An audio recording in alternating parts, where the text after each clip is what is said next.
वास्तु पे अक्सर डिस्कशन रहता है, तरह तरह की चर्चाएं वास्तु पर चलती हैं।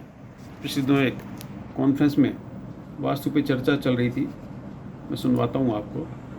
एक वास्तु का बहुत बड़ा तमाशा आज पीछे फेसबुक पे एक सज्जन थे, वो साहित्यिक बातें करते हैं, उन्होंने लिख दिया वास्तु विशेषज्ञ।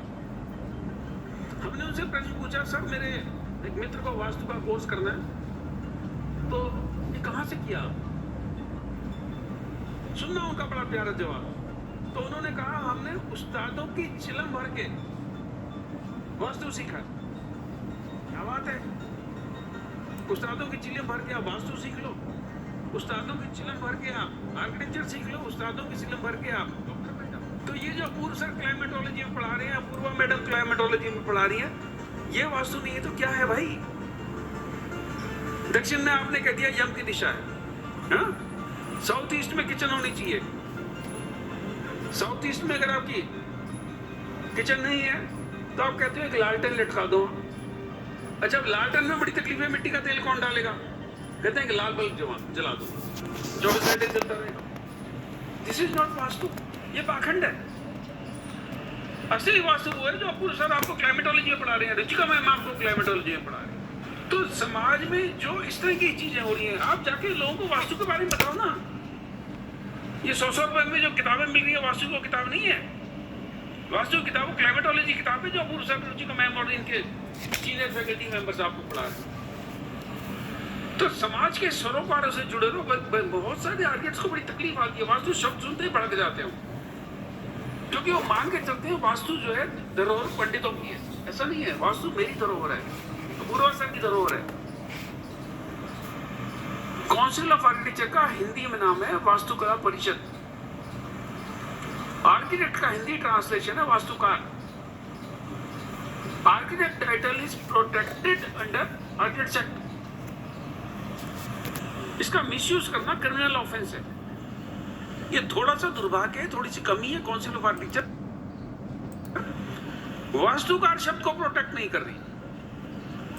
अगर वो वास्तुकार शब्द को प्रोटेक्ट करेगी तो ये सो कॉल्ड वास्तु पंडित, सो कॉल्ड वास्तु एक्सपर्ट समाज से एलिमिनेट। तो वास्तु से मत घबराओ, वास्तु को पढ़ो, उन किताबों को भी पढ़ो, उनको देखो वो क्या कह रहे हैं और आप उसको अंडरस्टैंड करो। ये सारा वही वास्तु है। ये जो आपके किले बने हुए हैं, ये जो इमारतें बनी हुई हैं, ये जो जिस होटल में हम टिके हुए हैं, जो शॉपिंग मॉल्स बने हुए हैं, सूरज की दिशा कहाँ से है, कैसे सूरज ईस्ट से उगता है। अब जैसे मैं दिल्ली शहर में रहता हूँ तो ईस्ट से सूरज उगता है। जो क्लाइमेटोलॉजी में हमारे टीचर्स ने हमें पढ़ाया, जो सर आपको पढ़ा रहे, साउथ को वास्तु वाले कहते हैं यम की दिशा है, वहाँ कहते हैं खिड़की नहीं खोलनी। हम लोगों को कहते हैं साउथ ओरिएंटेशन के हिसाब से बेस्ट है, क्योंकि साउथ में जो सन है गर्मी के मौसम में हाई एंगल सन होता है, ऑलमोस्ट सर के ऊपर। तो 2.5 फुट का सनशेड अगर हम बाहर निकालते हैं तो अगर 4 फुट की भी खिड़की है तो वहां से धूप कट के अंदर नहीं जाएगी। लेकिन ये सुविधा मेरे को ईस्ट और वेस्ट में नहीं है। ईस्ट में राइजिंग सन है, वेस्ट में सेटिंग सन है, और गर्मी में सेटिंग सन सबसे ज्यादा तकलीफ मेरे को देता है।